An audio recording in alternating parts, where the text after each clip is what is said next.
अस्सलामुअलैकुम वरहमतुल्लाहि वबरकातुहू। आज का हमारा टॉपिक है cell structure and function. Class 9 biology के चैप्टर नंबर 4 आज हम स्टार्ट कर रहे हैं, जिसका नाम है cell structure and function. Cell कैसे कहते हैं, स्ट्रक्चर क्या चीज़ है, फंक्शन क्या चीज़ है, इन एक एक के बारे में हम बात करते हैं। पहले हम बात करते हैं कि सेल है क्या चीज़। क्या चीज़? सेल क्या चीज़ है। सेल का जो डिफिनीशन वो है कि it is a basic structural and functional unit of life. Basic structural and functional unit of life or living thing, life or living thing, कि ये लाइफ का स्ट्रक्चर और फंक्शनल यूनिट है। इसका क्या मतलब? इसका मतलब ये है कि स्ट्रक्चर का क्या मतलब है, जसामत कि दुनिया में जितनी भी ऑर्गेनिज्म है, चाहे वो प्लांट है, चाहे वो एनिमल है, चाहे वो प्रोटिस्ट है, चाहे वो फंजाई है, दुनिया में जितनी भी ऑर्गेनिज्म है उसका जो स्ट्रक्चर होता है वो भी सेल से बना होता है। और हर ऑर्गेनिज्म का अपना एक फंक्शन भी होगा, तो जितनी फंक्शन परफॉर्म कर रहा है वो भी सेल परफॉर्म कर रहा है। तो सेल के मतलब ये है कि दुनिया में जितनी भी ऑर्गेनिज्म होता है उसका जो स्ट्रक्चर होता है, उसका जो फंक्शन होता है वो सेल से बना होता है। जिस तरह एक मार्कर है, ये हमारे साथ एक मार्कर है, इसका एक तो जिसामत है, स्ट्रक्चर है, केमिकली किसी से बना होता है, इसको हम स्ट्रक्चर कहते हैं। और एक उसका काम है लिखाई करना, तो ये उसका क्या है, फंक्शन है। इस तरह सेल जो होता है, लिविंग ऑर्गेनिज्म जो होता है वो किस चीज से बना होता है वो भी सेल है, और जो काम परफॉर्म करता है वो भी सेल परफॉर्म करता है। अब दुनिया में जितनी भी ऑर्गेनिज्म है वो सेल से बने होते हैं। और सेल जो होता है मेनली दो टाइप होते हैं, एक प्लांट सेल है और एक एनिमल सेल है। एक प्लांट सेल है और एक एनिमल सेल है। ये मेजरली ये दो सेल है। इन दोनों के दरमियान भी डिफरेंस के बारे में हम भी एक लेक्चर रिकॉर्ड करेंगे कि प्लांट सेल और एनिमल सेल के बारे में क्या फर्क है।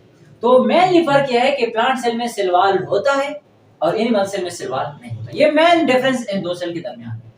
फिर दुनिया में जितनी भी प्लांट है, जितनी भी एनिमल है, जितनी भी प्रोटिस्टा है, जितनी भी फंजाई है, वो फर्दर डिवाइड है दो ग्रुप में। एक है यूनिसेलुलर,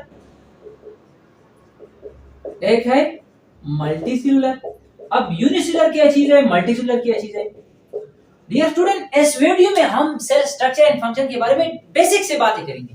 उसका जो बुनियाद है, बुनियादी टर्म जिस टॉपिक में हम, जिस चैप्टर में हम यूज करते हैं, वो आज हम इस लेक्चर में आप लोगों को समझाएंगे। यूनिसेलुलर का मतलब यह है कि जो इसमें सिंगल सेल से बना होता है, मेड इन सिंगल सेल। क्या चीज?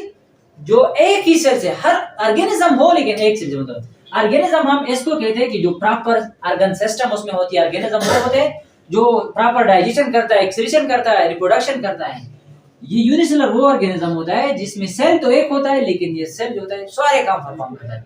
ये रिप्रोडक्शन भी करता है, ये एक्सक्रीशन भी करता है, ये हर काम करता है। तो इसी वजह से इस सेल को हम नाम देते हैं कि ये नॉन स्पेसिफाइड इन नेचर है। नॉन स्पेसिफाइड इन नेचर है, ये हर एक काम करता है। एक सेल होता है, जिंदगी की जितनी भी प्रोसेस होते हैं वो ये परफॉर्म करता है, तो इसको हम यूनिसेलुलर कहते हैं।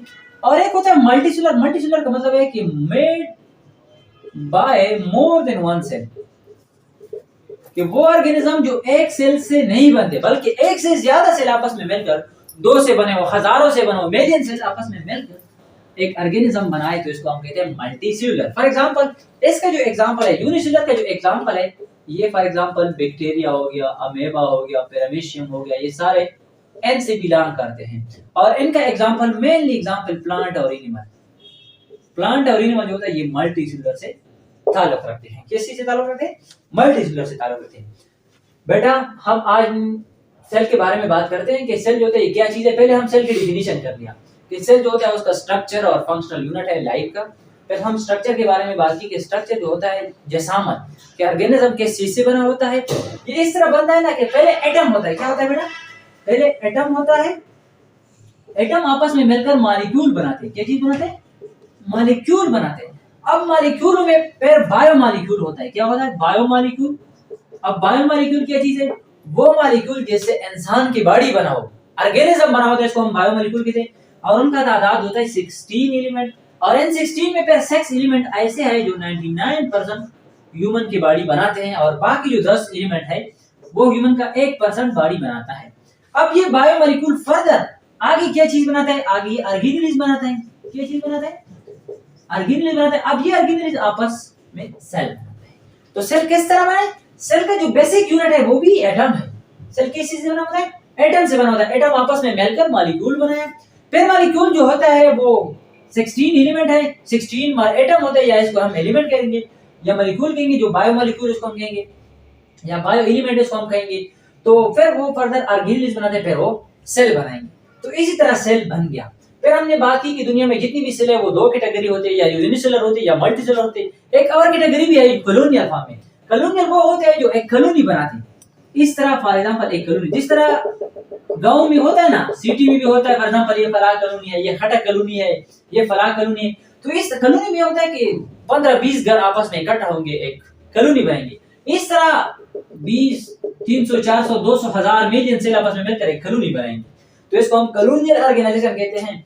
फिर हम आगे फर्दर बात करते हैं कि सेल जो होता है वो तो या प्रोकैरियोटिक होंगे या यूकेरियोटिक होंगे। अब बेटा प्रोकैरियोटिक क्या चीज है, यूकेरियोटिक क्या चीज है, उनके बारे में हम बात करते हैं कि प्रोकैरियोटिक क्या चीज है और यूकेरियोटिक क्या चीज है। पहले हम बात करते हैं प्रोकैरियोटिक्स।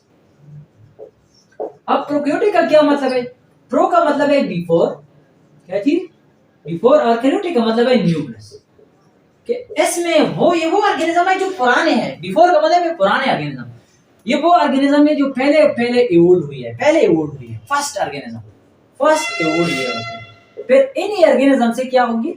यूकेरियोट इवोल्व होंगे। इसमें ट्रू न्यूक्लियस नहीं होता, no true nucleus and no membrane bonded organelles. इनमें नो मेम्ब्रेन बॉन्डेड ऑर्गेनेलिज होता है।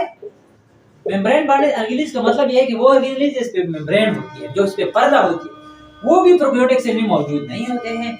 और इसके साथ ट्रू न्यूक्लियस भी नहीं होता, बल्कि उसके साथ क्रोमेटिन मटेरियल मौजूद होते हैं।